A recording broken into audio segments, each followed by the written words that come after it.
The Constitution tells us what to do when power goes too far. And the Second Amendment, it's not about hunting, it's not about hobby, it's not even primarily about crime.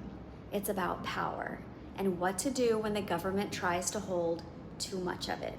So I'm going to tell you what the amendment actually says, and then I'm going to break it down in everyday language so that you can hear what the people, flawed as they were, meant when they gave us this backup plan. Here's what the Second Amendment actually says.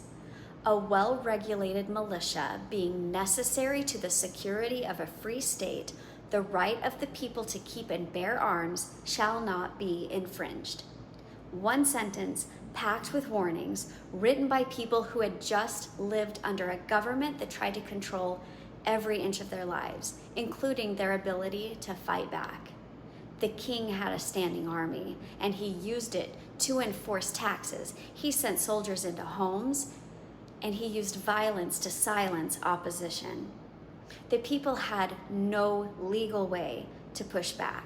So when the war ended and the new constitution was on the table, the people said, not unless you write down our rights. The right to speak up, the right to protest, the right to believe freely, and yes, the right to defend ourselves if this new government forgets that power flows from us. This is how they said it.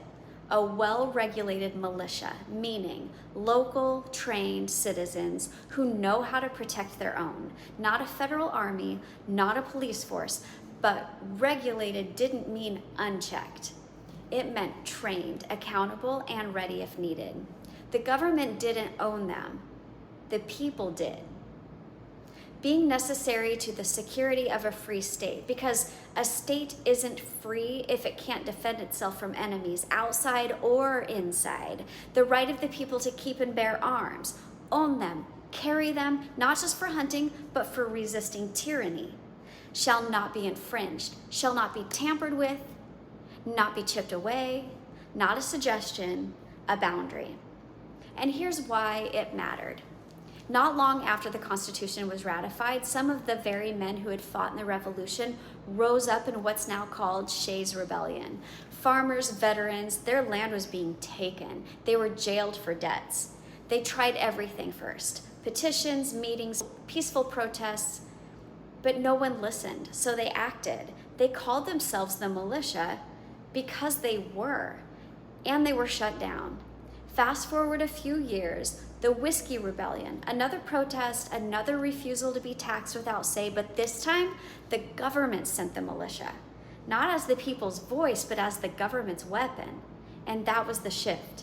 Over time, those local militias were absorbed. In 1903, Congress passed the Dick Act, and the National Guard was born.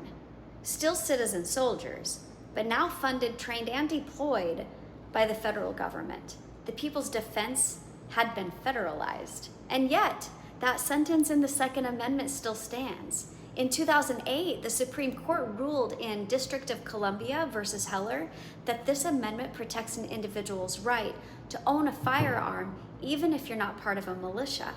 That case came because Heller was living in DC. DC said you can't have a handgun in this district, and they sued him to try to take away his right, and they lost. It affirmed the right to self-defense in the home and against threat.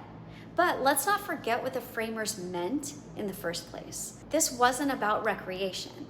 This was about resistance. It was about recognition that power, if left unchecked, will always seek more of itself, and that sometimes the only thing that stands between tyranny and liberty is a citizen who could say no and mean it. The Second Amendment isn't a symbol, it's not a slogan, and it's not a prop for either side of a modern debate. It's a warning. It's a line in the sand. We don't use it lightly, we don't twist it recklessly, but we don't ignore it either. Because the Constitution doesn't just tell us how to build a nation, it tells us how to keep it and how to stop it from becoming the thing that we once fought to escape. The First Amendment is the voice. The second is a last resort when the voice is crushed.